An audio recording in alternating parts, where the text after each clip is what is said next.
আলুর স্টকটা কিন্তু, যেটা আপনার আলু স্টক বলেন, তো আমাদের বলি হচ্ছে ঢলে পড়া রোগ। এটা আলুর জন্য খুবই মারাত্মক। এই গাছ ধানের প্রতিদিন যেরকম। প্রতিদিন যাচ্ছি, প্রতিদিন দেখছি যে নতুন নতুন গাছ ঝাড় গেছে। একটা জমিতে যদি আলু গাছ মুতি থাকে, হুম হুম হুম। আলু উঠা পর্যন্ত তো গাছই থাকবে না। এখন কি কি দিয়েছেন এর মধ্যে? হ্যাস কোম্পানির একজন আসছিল, বুঝছেন? হুম। আসে ওই যে আপনার গ্যালাক্সি আর টাচ করছে, এই দুইটা মিক্স করে আর কি গোড়ায় দিতে বলছে। গোড়ায় দিছি অবশ্যই, মানে উপরে স্প্রে করতে বলছে, তো উপরেটা স্প্রে করা হয় নাই। ঠিক আছে। আলু কি লাগানোর সময় বীজটা শোধন করছিলেন? মানে আলুর বীজ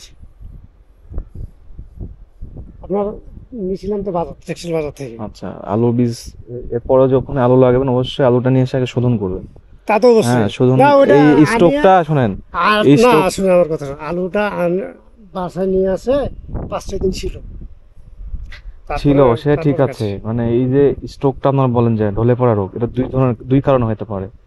একটা বীজের কারণে হতে পারে, মানে বীজ শোধন না করলে এই সমস্যাটা বেশি হয়। মানে ওই যে এটা ওটা একটা কারণ, আর একটা হচ্ছে পরবর্তী কারণে হয়তো ব্যাকটেরিয়া ছত্রাক হ্যাঁ আক্রমণ হ্যাঁ করার হ্যাঁ কারণে একটা হতে পারে। হ্যাঁ।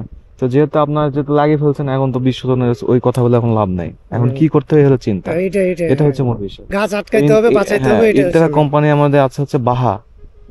বাহা, হ্যাঁ। ওই আপনার লোক কোম্পানির লোক আসছিল তো 3-4 জন, ওই যে তেল পাম্পটা পারে যে দোকানটা আছে, আচ্ছা আচ্ছা। ওখানে আসছিল, ওখানে একদিন। আচ্ছা, আমাদের হচ্ছে বাহা আছে। বাহাটা ব্যবহার করে দেখেন, আশা করি ভালো রেজাল্ট দিবে। ওটা কি উপরে স্প্রে করতে হবে? ওটা আপনার কাণ্ডতে স্প্রে করবেন, উপরে স্প্রে করলে সমস্যা নেই। ওটা আপনার জীবাণুনাশক হিসেবে কাজ করবে, অনেক ভালো একটা আমাদের বাহা। হ্যাঁ। ও, বাহাটা দিবেন, 6 গ্রামের একটা প্যাকেট আছে, 1 জার কিনে দিয়ে দিবেন। 6 গ্রাম 1 জার। হ্যাঁ। বাহা। দিয়ে আপনি ছিটাই দিবেন যতটুকু লাগে আপনার।